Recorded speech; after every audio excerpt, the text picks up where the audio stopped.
Sexual assault, rape, is it bad in general, or is it bad only when certain people do it? Because you have the Me Too movement, the Time's Up movement, which are addressing, they are legitimate because they are addressing issues of sexual assault and rape, yes, but they are being very selective with the kinds of abuse that they're addressing. So when it comes to Muslims, they don't want to talk about it because it's quote unquote racist. So is it bad in general, or is it bad only when certain groups commit these acts? Obviously, we say it's bad in general. And this is why, for example, the 120 decibel movement was formed. It was formed in response to this selective outrage. So it was started by German women, but of course it represents all European women. There are women from all over Europe that have joined, and it's speaking out against what has not been spoken about, what has been forgotten, which is or tried to be swept under the rug or ignored by the mainstream media, which is the violence committed by these migrants, this rape, murder, sexual assault, etc.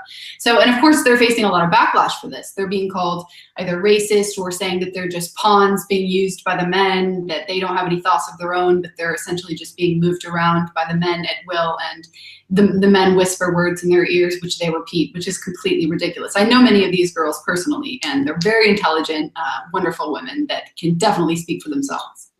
Yeah, I find that interesting that like feminists, they'll always talk about how important like female independence and fighting for what you believe in and all that. But when it comes to like women who push more right-wing ideas, the second we do, it's like, oh, well, you're just doing what the men tell you. Like Hillary Clinton recently just came out saying that, oh, well, the reason so many white women voted for Trump was because they were pressured by their husbands. It's like, well, right.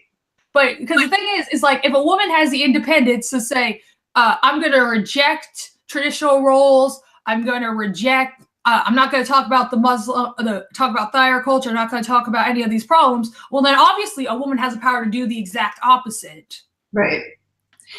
Yes, well, women are very empowered and independent and critical thinkers until they go against the narrative, which, you know, goes completely against what these people are promoting. So for women like us, obviously we're going to be criticized for disagreeing with them or accused of being just puppets repeating what our men want us to say.